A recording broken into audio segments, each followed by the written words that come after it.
ನಮಸ್ತೆ friends, welcome back to my channel Jaya Hegde Kannada YouTube channel. ನಾನು Jaya. Friends, ಹೇಗಿದ್ದೀರಾ? ಎಲ್ಲರೂ ಚೆನ್ನಾಗಿದ್ದೀರಾ?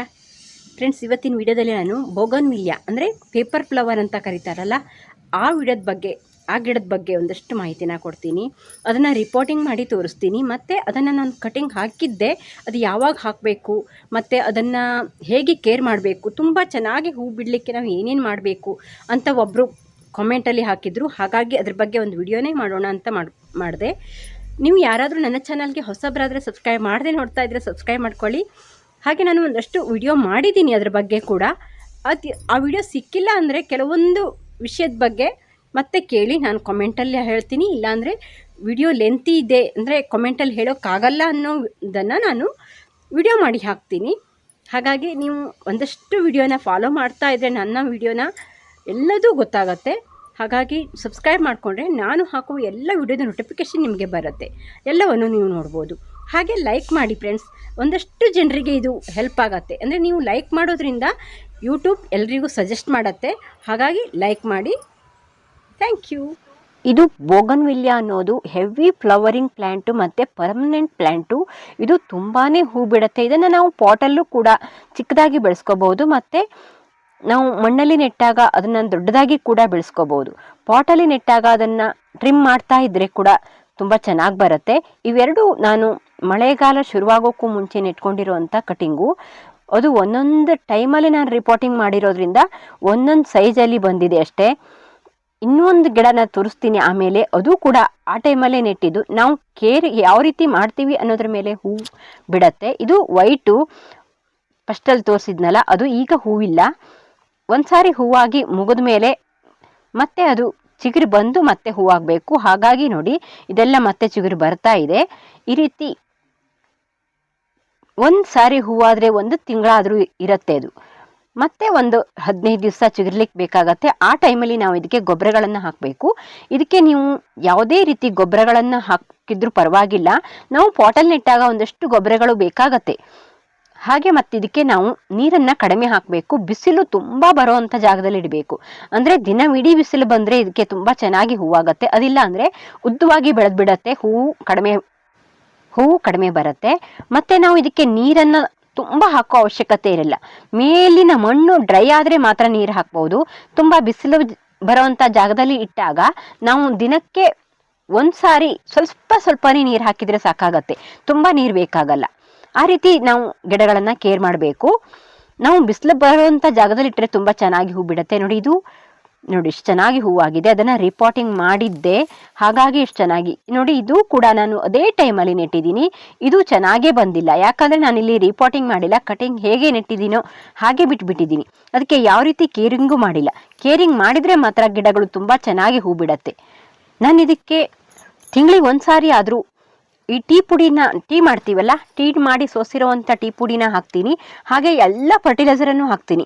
ನಾನು ವಾರಕ್ಕೊಂದು ಫರ್ಟಿಲೈಸರ್ನ ಮಾಡ್ತೀನಲ್ಲ, ಅದೆಲ್ಲ ಫರ್ಟಿಲೈಸರನ್ನು ಹಾಕ್ತೀನಿ. ಇದಕ್ಕೆ ನಾವು ಪಾಟಲ್ಲಿ ನೆಟ್ಟಾಗ ಅಷ್ಟೇ ಫರ್ಟಿಲೈಸರನ್ನು ಕೊಡಬೇಕಾಗತ್ತೆ, ಯಾಕಂದರೆ ಮಣ್ಣು ಅದಕ್ಕೆ ಕಡಿಮೆ ಇರುತ್ತಲ್ಲ. ಹಾಗಾಗಿ ನಾನಿಲ್ಲಿ ನೋಡಿ ರಿಪೋರ್ಟಿಂಗ್ ಮಾಡೋದಕ್ಕೆ ಯಾವ ರೀತಿ ಪಾಟಿಂಗ್ಸ್ನ ತಗೋತೀನಿ ಅಂತ ತೋರಿಸ್ತೀನಿ. ಮಣ್ಣನ್ನು ಹುಡಿಯಾಗಿರಬೇಕು. ಸ್ವಲ್ಪ ಅಂಟಂಟಾಗಿರೋವಂಥ ಮಣ್ಣಾದರೆ ಅದಕ್ಕೆ ಸ್ವಲ್ಪ ಮರಳನ್ನು ಮಿಕ್ಸ್ ಮಾಡ್ಕೊಳ್ಳಿ. ಇಲ್ಲಿ ನಂದು ಹುಡಿಯಾಗಿರುವಂಥ ಮಣ್ಣಾಗಿರೋದ್ರಿಂದ ನಾನು ಇದಕ್ಕೆ ಮರಳನ್ನು ಮಿಕ್ಸ್ ಮಾಡಿಲ್ಲ. ಇದು ಕೌಡಂಗ್ ಕಂಪೋಸ್ಟು. ನಾನು ಯಾವುದೇ ಪಾಟಿಂಗ್ ಮಿಕ್ಸಿಗೂ ಕೂಡ ಕೌಡಂಗ್ ಕಂಪೋಸ್ಟನ್ನೇ ಹಾಕ್ತೀನಿ. ಸ್ವಲ್ಪ ಎಲೆಗಳು ಮಿಕ್ಸಿ ಇರೋವಂಥ ಗೊಬ್ಬರ, ಹಾಗೆ ಭತ್ತದ ಹೊಟ್ಟನ್ನು ಹಾಕ್ಕೊಂಡಿದ್ದೀನಿ. ನೀವು ಇದಕ್ಕೆ ಕೋಕೋಪಿಟ್ ಸ್ವಲ್ಪ ಪ್ರಮಾಣದಲ್ಲಿ ಹಾಕ್ಕೋಬಹುದು, ಹಾಕದೆ ಹೋದರೂ ನಡೆಯುತ್ತೆ. ಯಾಕಂದರೆ ಇದಕ್ಕೆ ಆದಷ್ಟು ನೀರು ಕಡಿಮೆ ಬೇಕಾಗತ್ತೆ. ಹಾಗಾಗಿ ತುಂಬ ನೀರನ್ನು ಹಾಕಿದರೆ ಇದು ಹೂ ಬಿಡಲ್ಲ, ಉದ್ದವಾಗಿ ಬೆಳೆದು ಬಿಡತ್ತೆ. ಹಾಗೆ ಇದು ಪರ್ಮನೆಂಟ್ ಪ್ಲಾಂಟ್ ಆಗಿರೋದ್ರಿಂದ ನಾನು ಇದಕ್ಕೆ ಕುರಿ ಗೊಬ್ಬರನ ಒಂದು ಸ್ವಲ್ಪ ತೊಗೊಂಡಿದ್ದೀನಿ. ಒಬ್ಬರು ಕೇಳಿದ್ರು ಕುರಿ ಗೊಬ್ಬರನ ಎಷ್ಟು ಹಾಕಬೇಕು ಅಂತ. 1 ಕೈ ಆಗುವಷ್ಟು ಕುರಿ ಗೊಬ್ಬರನ ಹಾಕಿ ಸಾಕು, ಅದು ಹಳೆಯ ಗೊಬ್ಬರ ಆಗಿದ್ರೆ. ಇಲ್ಲಾಂದರೆ ಅದಕ್ಕೂ ಸ್ವಲ್ಪ ಕಡಿಮೆ ಹಾಕಿ, ಮತ್ತು ಬೇರನ್ನು ಬಿಟ್ಟು ಹಾಕಿ. ನೋಡಿ, ನಾನಿಲ್ಲಿ ಒಂದಷ್ಟು ಈ ಏನಾದರೂ ತರಕಾರಿ ಸಿಪ್ಪೆಗಳನ್ನೆಲ್ಲ ಒಣಗಿಸಿಟ್ಕೊಂಡಿರೋದನ್ನು ಇಟ್ಕೊಂಡಿರ್ತೀನಿ. ಅದನ್ನು ಕೂಡ ನಮ್ಮ ಪಾಟಲ್ಲಿ ಮಧ್ಯೆ ಹಾಕ್ತೀನಿ, ಮಣ್ಣು ಲೂಸ್ ಆಗಲಿಕ್ಕೆ. ಹಾಗೆ ಬೂದಿನ ಒಂದು ಸ್ವಲ್ಪ ಹಾಕ್ಕೋತೀನಿ. ಬೂದಿ ಇಲ್ಲಿ ಫರ್ಟಿಲೈಸರು ಹೌದು, ಫಂಗಿಸೈಡು ಹೌದು. ಹಾಗಾಗಿ ನಾನು ಇದನ್ನು ತೊಗೊಂಡಿದ್ದೀನಿ. ನೀವು ಬೇಕಾದರೆ ಕಹಿಬೇವಿನ ಹಿಂಡಿ ಇದ್ದರೆ ಅದನ್ನು ತೊಗೊಳ್ಳಿ. ನಾನಿಲ್ಲಿ ಮಣ್ಣನ್ನು ಎಷ್ಟು ತೊಗೊಂಡಿದ್ದೀನೋ ಅಷ್ಟೇ ಗೊಬ್ಬರನ ತೊಗೊಂಡಿದ್ದೀನಿ. ಹಾಗೆ ಭತ್ತದ ಹೊಟ್ಟನ್ನು ತೊಗೊಂಡಿದ್ದೀನಿ. ಹಾಗೆ ಇಲ್ಲಿ ಚೆನ್ನಾಗಿ ಮಿಕ್ಸ್ ಮಾಡ್ಕೋತೀನಿ. ಫ್ರೆಂಡ್ಸ್, ಯಾವುದಾದ್ರೂ ಗೊಬ್ಬರ ಮತ್ತು ಬೂದಿ ಏನಾದರೂ ಬೇಕಾದರೆ ನಾನು ಫ್ಲಿಪ್ಕಾರ್ಟಿಂದ ಒಂದೊಂದು ವಿಡಿಯೋದಲ್ಲಿ ಒಂದೊಂದು ಪ್ರಾಡಕ್ಟ್ ಲಿಂಕ್ ಅಂತ ಹಾಕಿರ್ತೀನಿ. ಬೇಕಾದರೆ ಎಲ್ಲವನ್ನು ತರಿಸ್ಕೊಳ್ಳಿ. ನೀವು ಯಾವ್ದು ಬೇಕು ಅಂತ ಹೇಳಿದರೆ ಅದನ್ನೇ ಹಾಕ್ತೀನಿ. ಫ್ರೆಂಡ್ಸ್, ಯಾವುದಾದ್ರೂ ವಿಡಿಯೋ ಬೇಕು ಅಂದರೆ ಕಮೆಂಟ್ ಮಾಡಿ. ಹಾಗೆ ನಾವು ಇದನ್ನು ವರ್ಷ ರಿಪೋರ್ಟಿಂಗ್ ಮಾಡೋ ಅವಶ್ಯಕತೆ ಇರಲ್ಲ. ಹಾಗಾಗಿ ನಾನು ಇದಕ್ಕೆ ದೊಡ್ಡ ಪಾಟನ್ನೇ ತೊಗೊಂಡಿದ್ದೀನಿ. ಇದು 12 ಇಂಚ್ ಪಾಟು. ಇದು ನಾನು ಸಿಮೆಂಟಿಂದ ಮಾಡಿರೋ ಅಂಥ ಪಾಟು, ನಾನೇ ಮಾಡಿರೋದು. ಆ ವಿಡಿಯೋ ಬೇಕಾದರೆ ನೋಡಿ, ನನ್ನ ಚಾನಲಲ್ಲಿ ಇದೆ. ಅದು ಬೇಕಾದರೆ ನಾನು ನಿಮ್ಗೆ ಸಿಕ್ಕಿಲ್ಲ ಅಂದರೆ ಹೇಳಿ, ನಾನು ಕಮ್ಯುನಿಟಿ ಪೋಸ್ಟಿಗೆ ಹಾಕ್ತೀನಿ. ನೋಡಿ, ಈ ರೀತಿ ಹೋಲನ್ನು ಸ್ವಲ್ಪ ಜಾಸ್ತಿನೇ ಮಾಡ್ಕೊಂಡಿರ್ತೀನಿ. ಯಾಕಂದರೆ ಆಮೇಲೆ ಒಂದು ಹೋಲ್ ಕಟ್ಕೊಂಡು ಬಿಟ್ಟರೂ ಕೂಡ ಮತ್ತೊಂದು ಹೋಲಲ್ಲಿ ನೀರು ಪಾಸ್ ಆಗುತ್ತೆ ಅಂತ. ನೀರು ನಿಂತ್ಕೊಂಡ್ರೆ ಗಿಡ ಕೊಳೆತು ಹೋಗಿಬಿಡತ್ತೆ. ಹಾಗಾಗಿ ಕೆಳಗಡೆ ತೆಂಗಿನ ನಾರನ್ನು ಹಾಕ್ಕೋತೀನಿ. ನೋಡಿ, ಡ್ರೈನೇಜ್ ಹೋಲನ್ನ ನಾವು ಚೆಕ್ ಮಾಡ್ತಾ ಇರಬೇಕಾಗತ್ತೆ. ನೋಡಿ, ಇದು ಸ್ವಲ್ಪ ಕಟ್ಕೊಂಡು ಬಿಟ್ಟಿತ್ತು, ಹಾಗಾಗಿ ನಾನು ಅದನ್ನು ಸರಿ ಮಾಡ್ಕೊಂಡಿದ್ದೀನಿ. ಡ್ರೈನೇಜ್ ಹೋಲು ಸರಿ ಇಲ್ಲ ಅಂದರೆ ಅಲ್ಲಿ ನೀರು ನಿಂತ್ಕೊಂಡು ಬೇರು ಕೊಳೆತು ಹೋಗಿಬಿಡತ್ತೆ. ಹಾಗಾಗಿ ಡ್ರೈನೇಜ್ ಹೋಲು ಸರಿಯಾಗಿರಬೇಕು. 3ರಿಂದ 4 ಆದರೂ ಇದ್ದರೆ ತುಂಬ ಚೆನ್ನಾಗಿರುತ್ತೆ. ಹಾಗೆ ಕೆಳಗಡೆ ನಾನು ಒಂದಷ್ಟು ಅಡಿಕೆ ಸಿಪ್ಪೆನ ಹಾಕ್ಕೋತೀನಿ, ಇಲ್ಲಾಂದರೆ ತೆಂಗಿನ ನಾರನ್ನು ಹಾಕ್ಕೋತೀನಿ. ನಾನು ಇದಕ್ಕೆ ತೆಂಗಿನ ನಾರನ್ನು ಹಾಕ್ಕೊಂಡಿದ್ದೀನಿ. ನಿಮಗೆಲ್ರಿಗೂ ಈಸಿಯಾಗಿ ಸಿಗುತ್ತೆ ತೆಂಗಿನ ನಾರು. ಅದನ್ನು ತುಂಬ ವಿಧಾನದಲ್ಲಿ ನಾವು ಬಳಸ್ಬೋದು. ಅದನ್ನು ಯೂಸ್ ಮಾಡಿಕೊಂಡು ಗಾರ್ಡನಿಂಗಲ್ಲಿ ಉಪಯೋಗಿಸ್ಕೊಳ್ಳಿ, ತುಂಬ ಹೆಲ್ಪ್ ಆಗುತ್ತೆ ಅದರಿಂದ. ಹಾಗೆ ಪಾಟಿಂಗ್ ಮಿಕ್ಸ್ನ ಒಂದು ಲೇಯರ್ ಹಾಕ್ಕೊಂಡು, ನೋಡಿ, ಇದು ಬಾಳೆಕಾಯಿ ಸಿಪ್ಪೆ. ಅದನ್ನು ನಾನು ಚಿಪ್ಸ್ ಮಾಡಬೇಕಾದ್ರೆ ಹಾಕಿರೋದನ್ನು ಒಣಗಿಸಿಟ್ಕೊಂಡಿದ್ದೀನಿ. ಈ ರೀತಿ ಮಧ್ಯೆ ಹಾಕ್ಕೊಂಡ್ರೆ ತುಂಬ ಚೆನ್ನಾಗಿರುತ್ತೆ. ನಿಮಗೆ ಏನು ಸಿಗುತ್ತೋ ಅಂತೂ ಅದನ್ನು ಹಾಕಿ, ಎಲೆಗಳು ಸಿಕ್ಕರೆ ಅದನ್ನು ಹಾಕಿ, ಇಲ್ಲಾಂದರೆ ಕಾರ್ಡ್ಬೋರ್ಡ್ ಪೀಸ್ ಹಾಕಿ. ಈ ರೀತಿ ಲೇಯರ್ ಮೇಲೆ ಲೇಯರ್ ಮಣ್ಣನ್ನು ಹಾಕಿ, ಪಾಟಿಂಗ್ ಮಿಕ್ಸ್ನ ಹಾಕಿ ನಾವು ತುಂಬೋದ್ರಿಂದ ತುಂಬ ಗಿಡ ಚೆನ್ನಾಗಿ ಬರುತ್ತೆ. ಅಂದರೆ ಬೇರು ಚೆನ್ನಾಗಿ ಇಳಿದು ಹೋಗುತ್ತೆ, ಮತ್ತು ಅದು ಗೊಬ್ಬರ ಆಗಿ ಆಮೇಲೆ ಗಿಡಗಳಿಗೆ ಆಹಾರವಾಗಿ ಸಿಗುತ್ತೆ. ಹಾಗಾಗಿ ಈ ರೀತಿ ನಾನು ಎಲ್ಲ ಗಿಡಗಳನ್ನು ಇದೇ ರೀತಿ ರೀಪಾಟಿಂಗ್ ಮಾಡ್ಕೋತೀನಿ. ರೀಪಾಟಿಂಗ್ ಮಾಡಬೇಕಾದ್ರೆ ನಾವು ಒಂದಷ್ಟು ಗೊಬ್ಬರಗಳನ್ನು ಜಾಸ್ತಿ ಹಾಕಬೇಕಾಗತ್ತೆ. ಹಾಗಾಗಿ ನಾನಿಲ್ಲಿ ಅದಕ್ಕೆ ಅಂತಾನೆ ಈ ಪರ್ಮನೆಂಟ್ ಪ್ಲ್ಯಾಂಟಿಗೆಲ್ಲ ನಾನು ಕುರಿ ಗೊಬ್ಬರನ ಬಳಸ್ಕೋತೀನಿ. ಅದು ನಿಧಾನವಾಗಿ ಗಿಡಗಳಿಗೆ ಆಹಾರವನ್ನು ಕೊಡುತ್ತೆ. ಹಾಗಾಗಿ ನಾನು ಪರ್ಮನೆಂಟ್ ಪ್ಲ್ಯಾಂಟಿಗೆ ಕುರಿ ಗೊಬ್ಬರ ತೊಗೋತೀನಿ. ಅದರ ಪ್ರಾಡಕ್ಟ್ ಲಿಂಕನ್ನು ನಾನು ಆಲ್ರೆಡಿ ಹಾಕಿದ್ದೀನಿ, ಬೇಕಾದರೆ ನೋಡಿ ತರಿಸ್ಕೊಳ್ಳಿ. ಇಲ್ಲಾಂದರೆ ವರ್ಮಿ ಕಂಪೋಸ್ಟನ್ನು ಹಾಕ್ಕೊಳ್ಳಿ, ಯಾವುದಾದ್ರೂ ಹಾಕ್ಕೊಳ್ಳಿ. ಸ್ವಲ್ಪ ಹಾಕ್ಕೊಳ್ಳಿ. ಹೊಸದಾಗಿರುವಂಥ ಗೊಬ್ಬರ ಆದರೆ ಸ್ವಲ್ಪನೇ ಹಾಕ್ಕೊಳ್ಳಿ. ಸ್ವಲ್ಪ ಹಳೆದಾಗಿರುವಂಥ ಗೊಬ್ಬರ ಆದರೆ ಸ್ವಲ್ಪ ಜಾಸ್ತಿ ಪ್ರಮಾಣದಲ್ಲಿ ಹಾಕಿದರೂ ಪರವಾಗಿಲ್ಲ. ಆದರೆ ಬೇರಿಗೆ ಮತ್ತು ಗಿಡದ ಬುಡಕ್ಕೆ ಹಾಕೋಕ್ಕೆ ಹೋಗಬೇಡಿ, ಅದು ಸುಟ್ಟು ಹೋಗೋ ಸಾಧ್ಯತೆ ಇರುತ್ತೆ. ಹಾಗಾಗಿ ನೋಡಿ, ಈ ರೀತಿ ಆಗಿದೆ ನೋಡಿ. ನಾನು ಒಂದೇ ಕವರ್ ಒಳಗಡೆ 2-3 ಕಟಿಂಗನ್ನು ಹಾಕ್ಕೊಂಡಿದ್ದೆ. ಅದರಲ್ಲಿ 2 ಕಟಿಂಗ್ ಬಂದಿದೆ.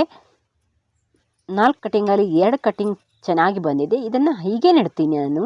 ಈ ಬಾರಿ ಇದನ್ನು ಹೀಗೆ ನೆಡ್ತೀನಿ, ಯಾಕಂದರೆ ತುಂಬ ದೊಡ್ಡ ಪಾಟಲ್ಲಿ ನಾನು ನೆಟ್ಟಿರೋದ್ರಿಂದ ಇದು ಚಿಕ್ಕದಾಗಿದೆಯಲ್ಲ, ಹಾಗಾಗಿ ಇದನ್ನು ಹೀಗೆ ನೆಟ್ಟರೂ ಕೂಡ ಚೆನ್ನಾಗಿ ಬರುತ್ತೆ ಅಂತ ಹಾಕಿದ್ದೀನಿ. ಆ ಗಿಡನೂ ಕೂಡ ಇದೇ ರೀತಿ ರಿಪೋರ್ಟಿಂಗ್ ಮಾಡಿದ್ದೆ. ಇಷ್ಟು ಚೆನ್ನಾಗಿ ಚಿಗುರು ಬಂದು ಹೂವಾಗಿದೆ. ಹಾಗೆ ನಾವು ಅದನ್ನು ಪಿಂಚಿಂಗ್ ಮಾಡ್ತಾ ಇದ್ದರೆ, ಚಿಗುರು ಬಂದಿರೋದನ್ನು ಪಿಂಚಿಂಗ್ ಮಾಡ್ತಾ ಬಂದರೆ ಅಲ್ಲಿ ಅಗಲವಾಗಿ ಬರುತ್ತೆ. ನಾನು ಈ ಗಿಡನೂ ಕೂಡ ಆವಾಗಲೇ ಮಾಡಿದರೆ, ರಿಪೋರ್ಟಿಂಗ್ ಮಾಡಿದರೆ ಅದೇ ರೀತಿ ಚೆನ್ನಾಗಿ ಬರ್ತಿತ್ತು. ಆದರೆ ಆವಾಗ ಪಾಟ್ ಖಾಲಿ ಇಲ್ಲ ಅಂತ ನಾನು ಇದನ್ನು ಹಾಗೆ ಬಿಟ್ಬಿಟ್ಟಿದ್ದೆ. ಹಾಗಾಗಿ ಇದು ಚೆನ್ನಾಗೇ ಬಂದಿಲ್ಲ. ಇದು ಕಲರ್ ಚೇಂಜು. ನಾನು 2 ಗಿಡನ ರಿಪೋರ್ಟಿಂಗ್ ಮಾಡಿದ್ದೆ, ಆದರೆ 2 ಒಂದೇ ಕಲರ್ ಆಗಿಬಿಟ್ಟಿದೆ. ನೀವು ಕಟಿಂಗನ್ನು ಹಾಕೋದಾದರೆ ಬಿಸಿಲು ಜಾಸ್ತಿ ಇಲ್ಲದೇ ಇರುವಂಥ ಟೈಮಲ್ಲಿ ಹಾಕ್ಕೊಳ್ಳಿ, ಬರುತ್ತೆ. ಇಲ್ಲಾಂದರೆ ಮೇ ಎಂಡಿಗೆ ಹಾಕ್ಕೊಳ್ಳಿ, ತುಂಬ ಚೆನ್ನಾಗಿ ಬರುತ್ತೆ. ಮಳೆ ಜಾಸ್ತಿ ಇರುವಾಗ, ಬಿಸಿಲು ಜಾಸ್ತಿ ಇರುವಾಗ, ಚಳಿ ಜಾಸ್ತಿ ಇರುವಾಗ ಕಟಿಂಗನ್ನು ಹಾಕೋದು ಬೇಡ. ಹಾಗೆ ನೋಡಿ, ಒಂದು ಸ್ವಲ್ಪ ಕುರಿ ಗೊಬ್ಬರನ ಹಾಕ್ಕೊಂಡು ಆಮೇಲೆ ಮತ್ತೆ ಮಣ್ಣನ್ನು ಹಾಕಿ ಮಲ್ಚಿಂಗ್ ಮಾಡಬೇಕು. ಮಲ್ಚಿಂಗ್ ಮಾಡೋದ್ರಿಂದ ಗಿಡಕ್ಕೆ ನೇರವಾಗಿ ಬಿಸಿಲು ಬರಲ್ಲ, ಅಂದರೆ ಮಣ್ಣಿಗೆ ನೇರವಾಗಿ ಬಿಸಿಲು ಬರಲ್ಲ, ಅಲ್ಲಿ ಸೂಕ್ಷ್ಮಾಣು ಜೀವಿಗಳು ಚೆನ್ನಾಗಿ ಉತ್ಪತ್ತಿ ಆಗುತ್ತೆ ನೋಡಿ. ಹಾಗೆ ನಾವು ಇವತ್ತು ನೀರನ್ನು ಸ್ವಲ್ಪ ಜಾಸ್ತಿ ಹಾಕಿ ನೆರಳಲ್ಲಿಡಬೇಕು. ಒಂದು 8 ದಿವಸ ನೆರಳಲ್ಲಿಟ್ಟು ಆಮೇಲೆ ಇದನ್ನು ಚೆನ್ನಾಗಿ ಬಿಸಿಲು ಬರುವಂಥ ಜಾಗದಲ್ಲಿಡಿ. ಹಾಗೆ ಚಿಗುರು ಬಂದಾಗ ಅದನ್ನು ಪಿಂಚಿಂಗ್ ಮಾಡಿದ್ರೆ ತುಂಬ ಚೆನ್ನಾಗಿ ಅಗಲವಾಗಿ ಬರುತ್ತೆ. Thank you for watching. ಈ ವಿಡಿಯೋ ಪೂರ್ತಿಯಾಗಿ ನೋಡಿದ್ದಕ್ಕೆ ಧನ್ಯವಾದ. ಬಾಯ್. ಇನ್ನೇನಾದರೂ ಡೌಟ್ ಇದ್ದರೆ ಕಾಮೆಂಟ್ ಮಾಡಿ.